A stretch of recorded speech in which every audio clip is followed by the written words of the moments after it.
Scholars in the Middle Ages were committed to the use of logical argument in the pursuit of truth. Today, we're going to explore how they used logical argument in pursuit of the ultimate question, whether God exists. How did they use reason to demonstrate that? Join me today for the Catholic Church, Builder of Civilization.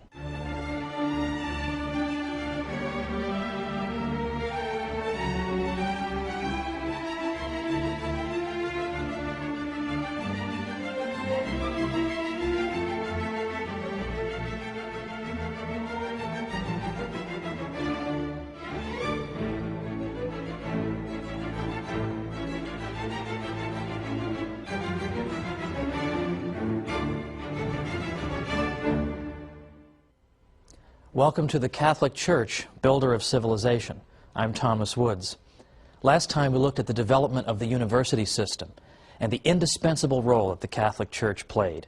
We saw how the popes played a critical role in protecting the students and fostering university life, and even making possible an international scholarly community.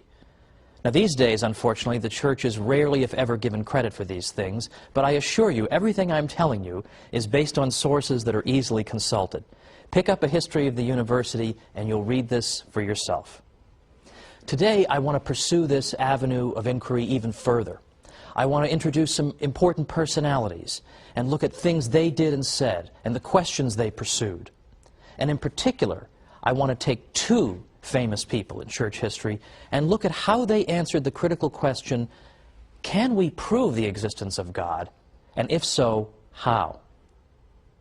Now that's very unfashionable today, because today, as I said at the beginning, we're being bombarded by arguments by, frankly, militant atheists who claim that it's irrational to believe in God, that of course a critical, scientific-minded thinker could never believe in God. Well, I hope to convince you otherwise today. Well, first, let's begin with a few personalities. It is worth noting that in the Middle Ages, there was a commitment to logical argument and a belief that logic and reason could lead you to the truth. In fact, Pope John XXI wrote a book on logic, and his textbook was used for centuries afterward and went through 166 printings. Very, very few books go through that many printings. And here is a pope, a future pope, writing a book of that nature. Now, more specifically, a fellow named Peter Abelard was a scholar who died around 1142. He was controversial in his day, but he paved the way for scholars who came after him. Abelard was known particularly for a book he wrote, in Latin is known as Sic et Non. Literally means yes and no.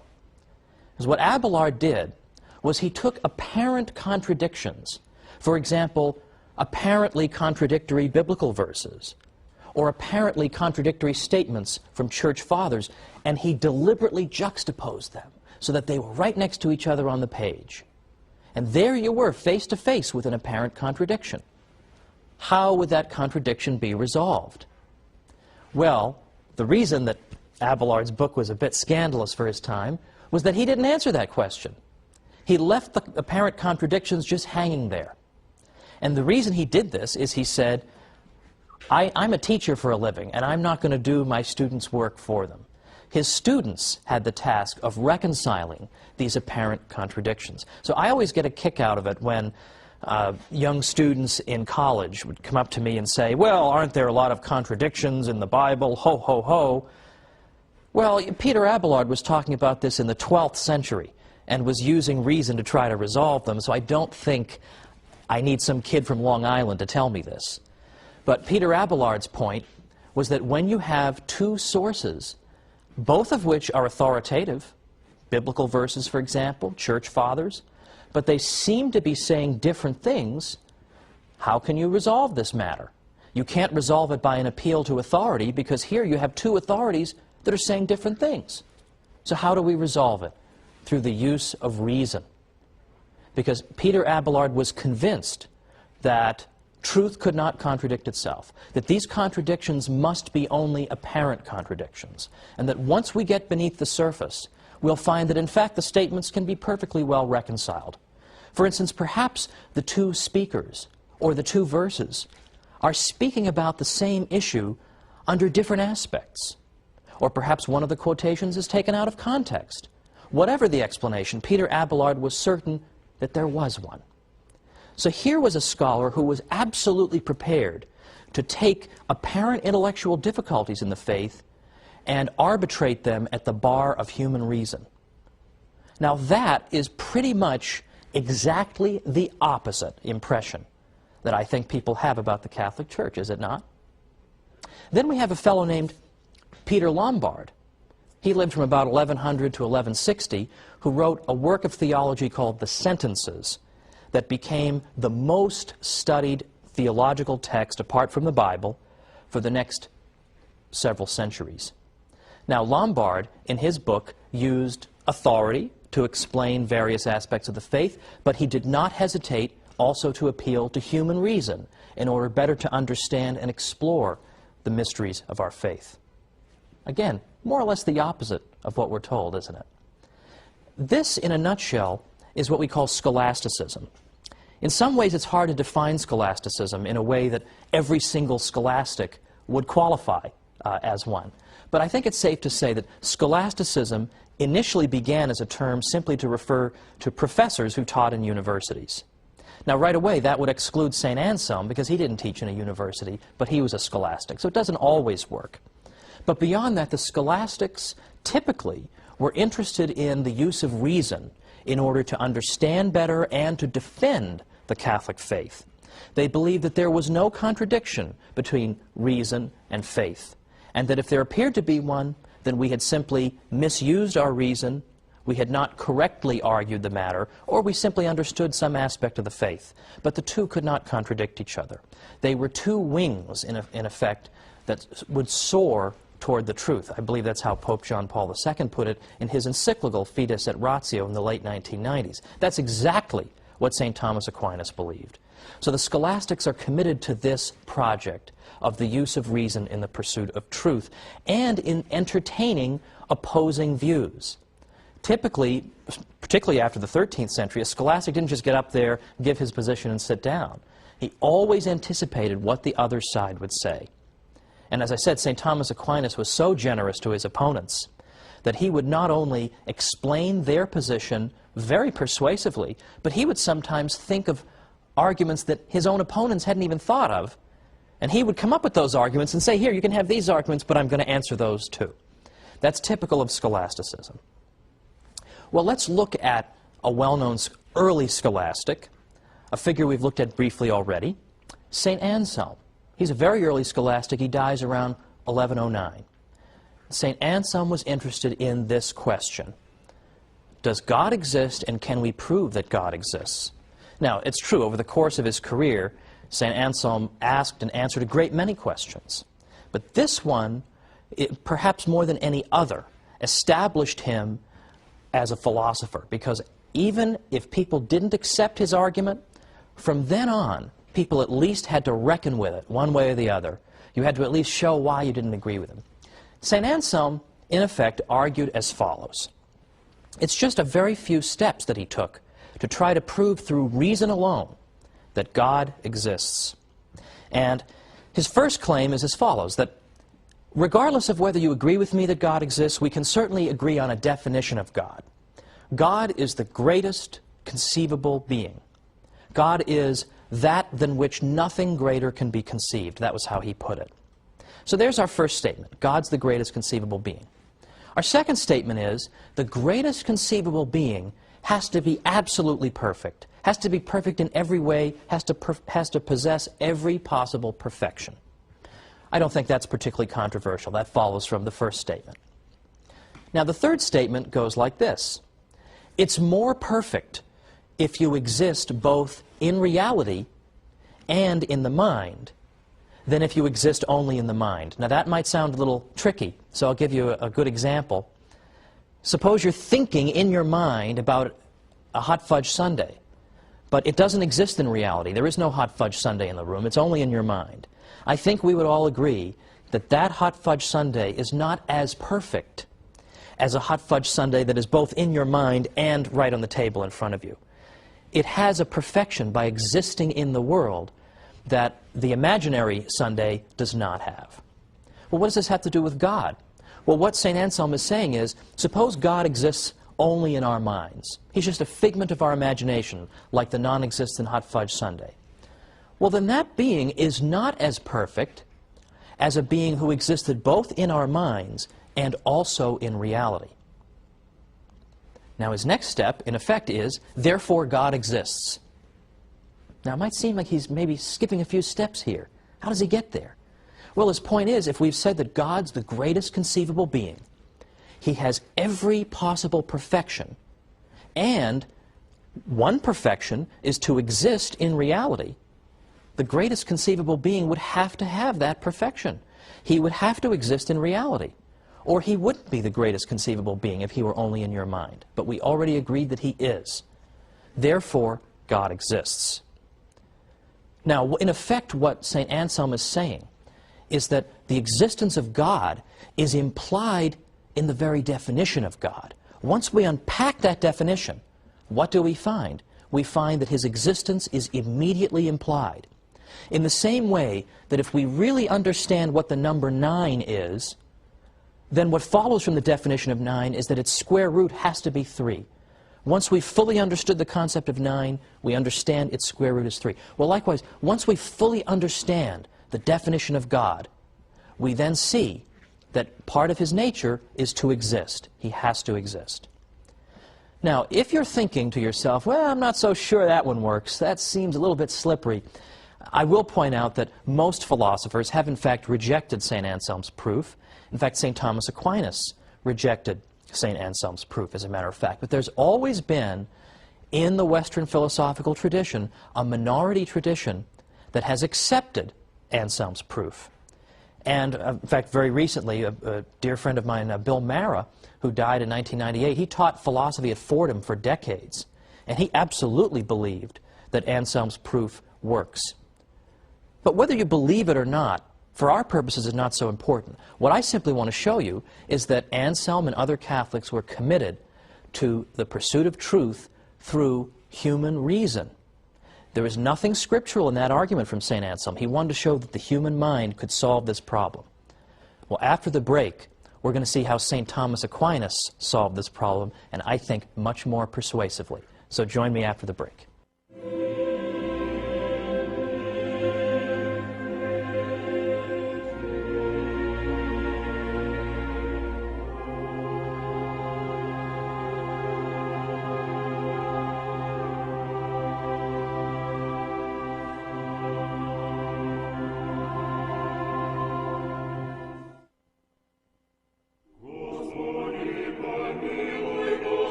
Welcome back to the Catholic Church, Builder of Civilization.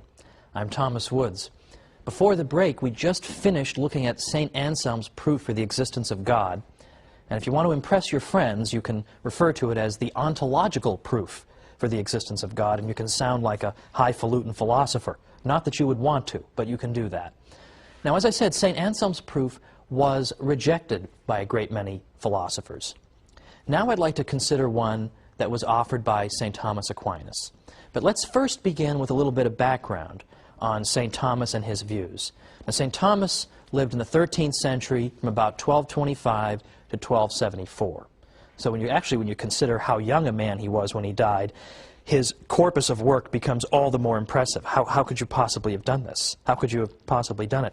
It calls to mind the statement by St. Isidore of Seville, who once said that anyone who tells you that he's read everything Augustine has written must be a liar. Well, in a way, you almost feel that way about St. Thomas, anyone who's read it all and really, truly absorbed everything. Well, St. Thomas was convinced, as were the typical run of scholastics in his day, that faith and reason could not contradict each other. And St. Thomas believed that our knowledge consisted of 3 different kinds. For instance, he argued that some of our knowledge we know through divine revelation alone. Some knowledge we know both through divine revelation and through human reason. And still other kinds of knowledge are known through reason alone. So, for example, one piece of information that we have that we know through divine revelation alone would be that God is a Trinity, that He's one God in three divine persons. Now, St. Thomas Aquinas said that this is something we have to know through divine revelation because human reason could never arrive at this conclusion. This is an astonishing mystery. We could never arrive at this conclusion. Now, if I may digress for a moment, I'll point out that some thinkers have tried to claim that human reason can also prove the Trinity. The argument is that if we know that God is love, and we're going to make that something other than just a bumper sticker slogan, God is love, we're really going to take it seriously, then God has to have a threefold nature. Because if He is love, that means we have to have within God the two who love, because love exists between two parties, and then love is fruitful. So there has to be a third party, in effect. There has to be the fruits of that love. That's why some theologians have sometimes pointed to the family, the human family of husband, wife, and child, as in fact imaging the Trinity, as a mirror into the divine economy. Economy, of course, in its Greek root, meaning household. Because, in effect, the husband and wife love each other, and the fruit of that love is their child. Well, that's neither here nor there, because the consensus is that the Trinity is not something that we can arrive at through strict proof. So that would fall under St. Thomas's first category. The second category, things we can know through divine revelation and through reason, would include, for example, some aspects of the moral law. I suppose reflecting on the subject of murder, just simply reflecting on it honestly, using your mind, you can probably arrive at the conclusion that murder is something people ought not to do. That even if God had never said anything about murder, you could probably draw that as a safe conclusion. Now, God has, of course, told us that we may not commit murder. And St. Thomas answered the question that you might ask, why would God tell us something that we could just figure out on our own using human reason? And one of St. Thomas's, I think, pretty good arguments in response to that is, the reason he does it is to make our lives a little easier. Because not everybody is a philosopher or has time to sit around 24 hours a day trying to deduce everything in the world through human reason. So God helps us. He tells us things that, yes, we could figure out on our own, but, well, some of us are too busy or blockheaded to do so, basically. The third area of knowledge is knowledge that is known through reason alone. And an example of that would be what causes rainbows. There's nothing in sacred scripture that explains to us what causes rainbows, and there's nothing in sacred tradition that explains it either. That we understand through the rigorous pursuit of reason. Well, now, getting back to St. Thomas, he poses the question whether God exists. Now, as I said, St. Thomas always anticipates his opponent's arguments, and he anticipates all of them. He even comes up with arguments they haven't thought of. So it's very revealing that when St. Thomas is trying to think of all the arguments against the existence of God, how many does he come up with? Only two. One of them is the existence of evil, and the other one is that the universe seems to run itself. It's like we don't need a God. It would be superfluous to posit the existence of a God. And in some ways, these are very much the same arguments that are still with us today. Well, here's one of St. Thomas's proofs, and I'm sort of adapting it for modern use. But let's begin as follows. Let's suppose you're in the deli, in the supermarket. You want to go up to the deli counter and get some turkey. You go up there, though, and you find that you have to take a number before you can get to the counter and get your turkey. So just as you're about to take your number, you see another device. And this other device says, well, before you can take a number, you have to take a number to get in line to take a number. Well, this is a very disturbing, Kafkaesque deli, to be sure. So you're about to take that number, and it turns out there's another number machine. It says, whoa, whoa, whoa, not so fast. Before you take that number, you have to take a number. So you have to take a number to get in line to take a number, to get in line to take a number, to get to the deli counter.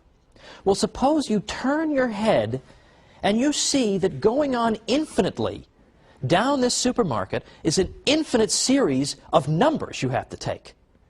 Well, are you ever going to get to the deli counter? Of course not. You'll spend the rest of your miserable, rotten life standing there trying to take numbers, but being unable to do so because there's always a preceding one you have to take. You can never even take a number because there's always one before it that you are supposed to take first. You'll never get to the deli counter, that's for sure. But suppose you're wandering around all frustrated in the supermarket, you're wandering around, and you see somebody with turkey in the shopping cart. Then you know the numbers must not go on forever, because then how did this person get the turkey? There must have been a stopping point somewhere. Or consider this. You want to sign up for a course at a college, a special course, and you're told, well, if you want to sign up for that course, you have to go see Mr. Jones. You go see Mr. Jones, and he says, oh, sorry, before you can see me, you've got to see Mr. Brown. Mr. Brown says, before you can see me, you've got to see Mr. Johnson. You say to yourself, what in the world? Obviously, I don't need to take this course. It's going to drive me insane. You'll obviously never get in there because there's always somebody earlier you have to get permission from before you can do it. But suppose you see somebody enrolled in that course. Then you know there must not be an infinite sequence of people you need to get permission from, because then how did this person get in there? Now, what does this have to do with the existence of God?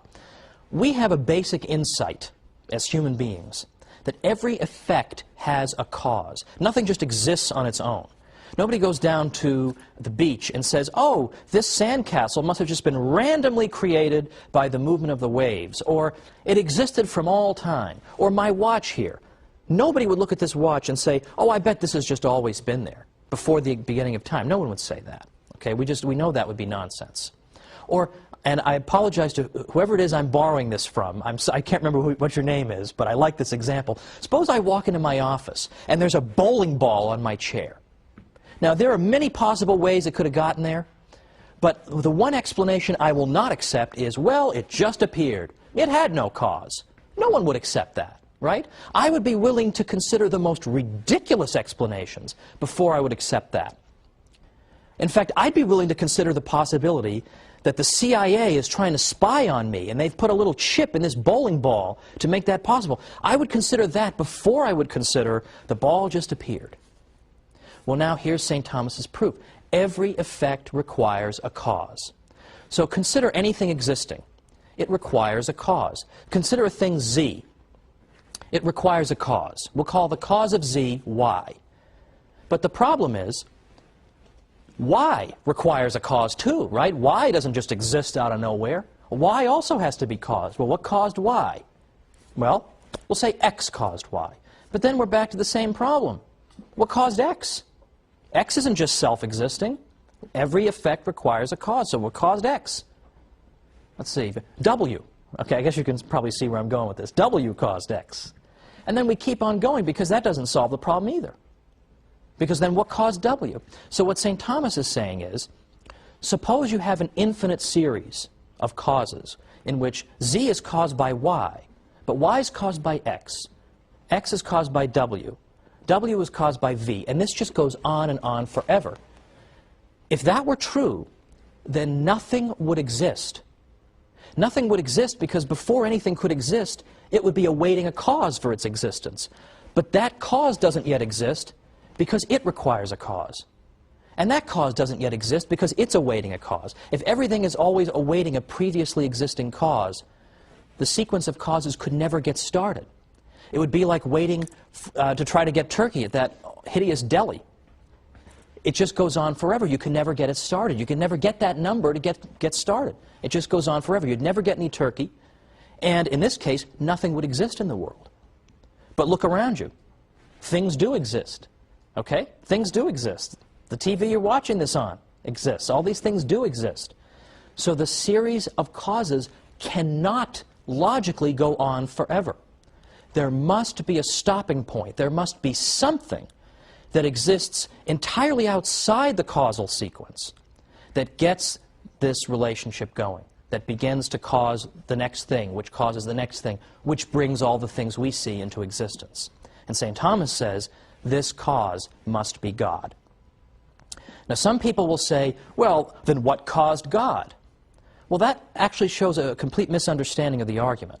The point is simply that it is logically necessary, it's unavoidably necessary, that something must exist outside this causal sequence in order to get it going. Now, I don't think that's a dumb guy argument, right? I find that an overwhelmingly persuasive argument. And I used to explain it to my students when I taught history in New York and I taught Western Civ. I used to do this. It's a legitimate historical point. And it makes you think. Now, you don't reason yourself, typically, into believing in God. But there are a lot of people today, I think, who think that believing in God is just stupid and irrational. Proofs like this can help to break down those barriers for people like that. This is what the universities made possible, this type of rigorous intellectual environment. Pope Innocent IV, the 13th century pope, described the universities as rivers of science which water and make fertile the soil of the universal church. Pope Alexander IV called them lanterns shining in the house of God. But it's not all scholars who built Western civilization. It was people who prayed and did scholarly work, but also did physical labor. And I'm talking now about the monks, who will be the subject of our next program. The monks are probably the most versatile people who ever lived. They prayed, they were agriculturists, they were metallurgists, they were scientists, they were physicians, they provided charity, they provided inns for people.